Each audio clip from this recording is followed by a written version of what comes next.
Terima kasih masih bersama kami. Kita lanjutkan diskusi kita. Saya kembali ke Mas Beni Indrayana. Mas Beni, pada waktu terakhir ngobrol dengan Sudirman di tahanan, secara fisik sehat. Tetapi apakah ada mungkin curhatan atau keluhan yang menjadi pikiran Sudirman saat ini terkait dengan belum beres atau tuntasnya soal PK ini?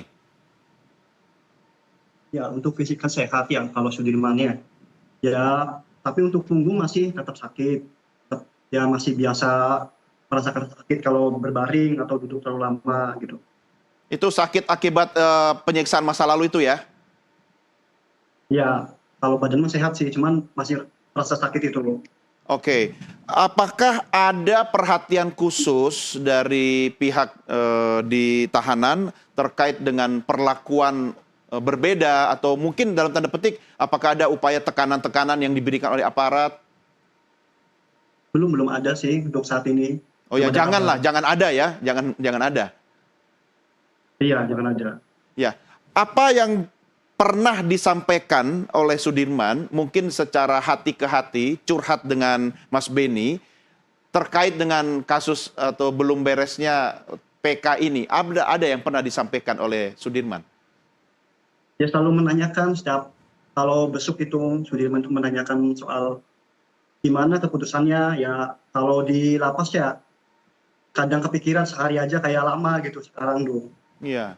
Terus apa harus keluarga harus ke MA gitu ya buat mohon gitu.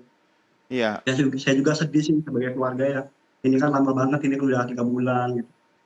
Iya, memang menunggu dalam ketidakpastian itu rasanya lama sekali ya, apalagi di lapas ya.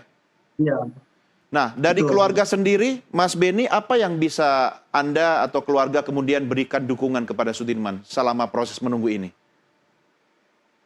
Ya selalu besok sih setiap kalau ada kesempatan ya besok ya kasih support siap ke situ. Jadi ya ngasih setiap kayak kesukaan dia makan apa, terus kesukaan dia yang sehari-hari di situ apa, nanti dibawain ke situ gitu. Tapi Supportnya dan selama selalu sabar, iya, selalu sholat. iya. Tapi selama Mas Beni kemudian membesuk, Anda saksikan sendiri tidak ada perlakuan yang negatif ya dari pihak lapas terhadap Sudirman ya? Tidak ada. Oke. Saya mau menanyakan sesuatu yang mungkin personal ya. Apakah pernah disampaikan oleh Sudirman kepada Mas Beni terkait dengan kondisi mental Sudirman selama masa penantian ini? Apakah dia pernah mengeluh atau mungkin menyampaikan hal yang sangat pribadi begitu? Ya untuk saat ini sih waktu pas besok itu menanyakan saja sih soal kapan keputusannya dan saya ngasih saran berdoa aja dan sholat tahajud seperti itu. Ya. Pokoknya setiap ketemu pasti nanya gitu ya. Iya, Oke, baik. Saya setiap kembali saat sih ke nanya. ya, baik. Saya kembali ke Bu Titin. Ya, Bu Titin, ya inilah pastilah. Apalagi kalau orang dalam tahanan itu kan dengan ketidakpastian sepertinya prosesnya lama sekali. Tadi juga statement dari juru bicara MA mengatakan kurang lebih 90 hari. Itu bisa kurang, bisa lebih. Saya kok nggak yakin kalau kurang ya. Mungkin lebih banyak lebihnya nanti. Dalam kondisi ini, apakah ada upaya yang bisa dilakukan sebagai bentuk inisiatif dari kuasa hukum, Bu Titin, untuk mempercepat proses ini? Ya, saya juga berkomunikasi dengan Pak Jutek Bungso. Saya juga, Pak, ini kelihatannya memang harus didorong loh, Pak. Kayaknya lama sekali. Dan Pak Jutek juga menyatakan, iya, kami juga melakukan upaya yang sama. Gitu. Jadi sebetulnya antara saya dengan Pak Jutek Bungso tetap melakukan komunikasi mengenai kemungkinan percepatan. Karena bagaimanapun saya yang tahu di 2016, bagaimana menderitanya mereka. Saya paham betul kondisinya seperti apa. Ketika di 2016, 2017, saya susah sekali mengungkapkan apa sih yang terjadi sebenarnya gitu.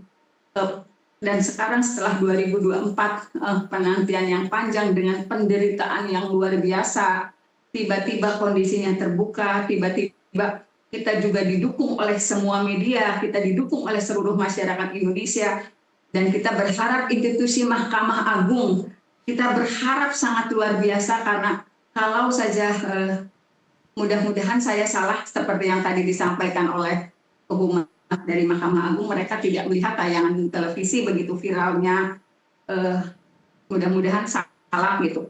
Tapi kalau misalnya kalau saja Mahkamah Agung mau melihat di media sosial dan hal-hal yang terjadi di media televisi, bagaimana menderitanya mereka gitu, baik di sidang PK maupun ada ungkapan-ungkapan yang keluar dari saksi-saksi. Untuk apa sih nunggu ini kalau berkas perkaranya sudah masuk? Apalagi ada beberapa bukti yang sebetulnya itu menjadi bukti luar biasa yang tidak pernah ditemukan di 2016 dan di 2017, tetapi berhasil dibuka di sidang PK ke-7 terpidana. Jadi harapan saya sih, kenapa Mahkamah Agung tidak membuka mata hatinya, baik secara institusi maupun secara pribadi mengenai perkara ini, karena anak-anak sudah begitu lama menderita. Ya, Bu Titin, sebagai praktisi hukum, tentu Anda juga pasti banyak kenalan lah di MA ya, atau mungkin ada orang dalam yang bisa dapat informasi begitu. Kira-kira soal proses yang lama ini, apakah lebih karena urusan proses administratif belaka, atau mungkin ada aspek hukum atau aspek-aspek lain di luar hukum mungkin yang bisa memengaruhi proses ini begitu lama, Bu Titin? Ya, kalau secara pastinya saya tidak paham, tetapi mudah-mudahan kekhawatiran kita, kekhawatiran Mahkamah Agung tidak memiliki keberanian untuk melihat kenyataan yang sebenarnya itu tidak terjadi. Mudah-mudahan dengan sidang PK yang begitu terbuka, dengan apa yang terjadi dan saksi-saksi yang menyatakan bahwa tidak pernah ada pembunuhan dan pemerkosaan seperti yang berada di putusan, kemudian juga memvonis 7 terpidana seumur hidup, mudah-mudahan itu menjadi dibukakan mata hati siapapun nanti majelis yang memimpin sidang ini.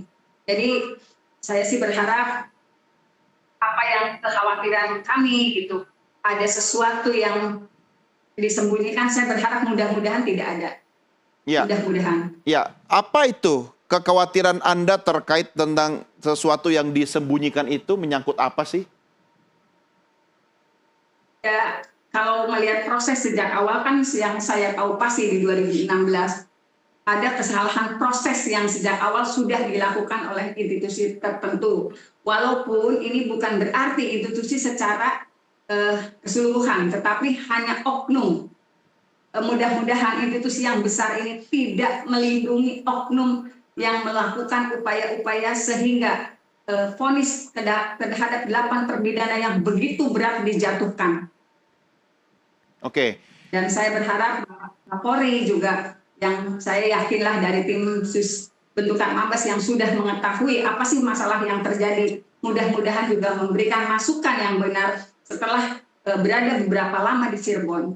Ya, Bu Titin, kalau soal hakim yang akan menangani kasus PK itu kan sebenarnya sudah ditentukan berdasarkan sistem ya, tetapi nanti mungkin ketua hakimnya yang berbeda begitu. Apa yang bisa Anda sampaikan terkait dengan pemilihan hakim yang menangani kasus ini nanti? Kalau saya tentu saja sebagai orang yang tahu di 2016-2017, itu harapannya apakah bisa hakim yang memegang itu menjadi hakim satu majelis gitu, tidak berbeda-beda sehingga menimbulkan persepsi yang berbeda. Karena itu yang kita khawatirkan. Kenapa sih? Karena ini juga menjadi peristiwa yang luar biasa yang sudah viral. Apakah tidak bisa, kalau tadi dinyatakan sudah melalui sistem, apakah memang tidak ada kebijakan ketika peristiwa ini sudah viral dan menyangkut kehidupan 7 terpidana yang masih berada di dalam, apakah tidak bisa dilaksanakan secara manual dengan penunjukan, karena ini peristiwanya memang luar biasa. Ya. Itu yang justru kita harapkan, satu majelis yang memahami betul satu konstruksinya, karena ke-8 terpidana itu juga kan perbuatannya yang didakwakan itu memang tidak bisa dipisahkan antara satu nomor perkara dengan nomor perkara lainnya. Gitu. Ya, apa yang menjadi kekhawatiran utama Anda ketika hakim itu ternyata memang orangnya berbeda dan tidak menguasai perkara ini sejak awal? Apakah Anda khawatir hasilnya tidak sesuai dengan yang Anda harapkan? Ya, karena tentu saja, mohon maaf, jangankan misalnya hakim yang berbeda.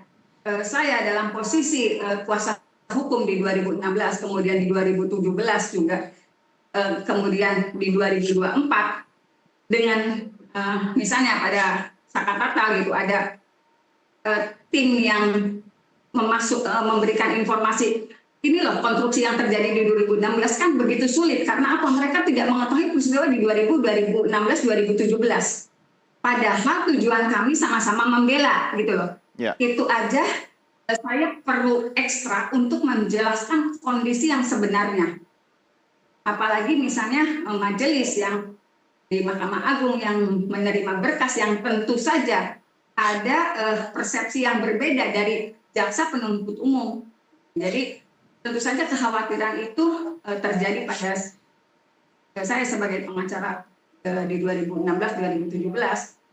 Kenapa dalam kondisi seperti ini tidak dibuat manual saja dengan satu majelis yang memilih konstruksinya bisa sama, oh ini memang betul. Karena antara peristiwa yang di nomor perkara yang berbeda itu menurut satu rangkaian peristiwa yang tidak bisa dipisahkan dan walaupun tidak ada perbuatan yang mereka dihukum seumur hidup yang 7 orang itu. Iya, iya. Baik, saya ingin sedikit ke Sakatatal. Anda kan mengikuti semua prosesnya ya, Mas Sakatatal ya. Dan saya yakin Anda mempercayakan semua proses hukum ini kepada Bu Titin. Tetapi, kalaupun kita berbicara tentang substansi hukum, soal hakim yang akan menangani, soal lamanya proses PK ini, apakah Sakatatal ada sempat diskusi dengan Bu Titin atau memberikan masukan atau mungkin bertanya-tanya tentang substansi atau inti dari kasus hukum ini? Pendapat Sakatatal sendiri seperti apa? Kalau masalah bertanya-tanya, Sakat apa gimana? Sakat udah terlalu banyak nanya juga. Ya. Sakat dan terus terang Ibu Titin yang udah banyak pengalaman, jadi Sakat lebih percaya ke Ibu Titin. Ya. Jadi kalau ada apa-apa, saya konteksnya kayak Ibu Titin dulu. Ya, jadi termasuk urusan soal hakimnya siapa, percayakan saja nanti itu kepada Bu Titin ya, yang akan statement ya. Iya. Iya. Nah, ini penting sekali Bu Titin agar satu suara. Tetapi kalau hal-hal pribadi saya tanyakan ke Sakatatal, mungkin Sakatatal juga agak sungkan untuk mengungkapkannya. Apakah ada hal-hal yang menyangkut kekhawatiran pribadi dari Sakatatal yang dicurhatkan kepada Bu Titin yang bisa di-share kepada kita dan penonton sehingga paling tidak bisa mendorong MA untuk tidak menggantung kasus ini lebih lama lagi, Bu Titin? Ya, sepengetahuan saya karena saya juga selalu berkomunikasi dengan Saka gitu. Ibu, kasihan anak-anak itu. Seperti saya kok, Bu. Mereka juga nggak salah. Jadi Saka selalu menyatakan itu. Saya tahu dia sudah berada di luar. Tapi Saka juga memikirkan ketujuh terpidana. Karena bagaimanapun kadang-kadang kita juga nengokin bareng ke lapas gitu. Nah di situ kan saya juga menguatkan, Saka juga menguatkan ketujuh terpidana itu. Mereka juga bilang, kapan Bu ininya kita udah nggak sabar. Saya bilang, sama aja, kita sudah lakukan banyak hal. Saya juga berharap kalau Mahkamah Agung memang sudah menerima berkasnya, ada 7 terpidana yang kehilangan masa depannya sudah begitu lama. Ada Hadi yang pada saat penangkapan itu dia sudah merancang karena 10 hari lagi akan menikah. Dan kalau misalnya yang tidak pernah saya sampaikan, kenapa tidak pernah saya sampaikan? Karena di dalam berkas di 2016-2017 itu ada percakapan Hadi dengan pacarnya yang merencanakan membeli cincin. Dia mengatakan ada uang 5 juta untuk persiapan pernikahan. Itu yang saya nggak pernah sanggup ngomong ini ke media karena saya tahu tertuang di dalam berkas di 2017. Jadi Hadi bercerita mengenai belinya cincin aja jangan gelang. Terjadi percakapan itu di tanggal 30 Agustus 2016. Kemudian pada tanggal 31-nya dia ditangkap. Ya. Ya, baik Bu Titin. Tentu kita memahami ya, karena ini menyangkut kehidupan orang yang dalam tanda petik masih menanti kepastian. Dalam posisi seperti ini, saya mau tanya dari pengalaman Anda sebagai praktisi hukum, apakah diizinkan atau dibolehkan untuk mendatangi Mahkamah Agung atau bertemu dengan pihak-pihak yang ada di Mahkamah Agung, sekedar mencari informasi tanpa melalui website resmi begitu? Boleh nggak? Atau takut dianggap sebagai intervensi atau bagaimana? sebetulnya kondisi seperti ini kan saya juga pernah melakukan, artinya ketika kita menanyakan berkas perkara yang saya pegang beberapa perkara lain yang prosesnya ada di Mahkamah Agung, tetapi memang prosesnya birokrasinya memang seperti itu. Kita harus tahu nomor perkaranya, kemudian di loket kita menanyakan prosesnya seperti apa. Kalau kondisi-kondisi itu memang secara terbuka bisa dilakukan juga pada institusi-institusi lain. Tetapi untuk bertemu secara pribadi itu yang agak sulit dilakukan. Gitu. Apakah kita bertemu dengan hakim yang menanganinya itu nggak bisa. Jadi kalaupun proses bertanyanya hanya seputar secara teknis nomor perkaranya, kemudian perjalanan ininya memang sudah biasa dilakukan. Tapi untuk bertemu dengan hakim tidak pernah itu terjadi dan saya juga tidak pernah melakukan itu gitu. Hanya sebatas pada menanyakan proses berkasnya sudah sampai di mana. Ya. Dan itu kan sifatnya formal. Kita datang ke bagian depan, kemudian diarahkan ke sini, nanya, dijawab sesuai dengan yang menjadi proses di sana saja. Ya, artinya Anda tidak punya banyak pilihan ya, selain menunggu dan menunggu, begitu ya? Ya. Ya, baik. Bu Titin, saya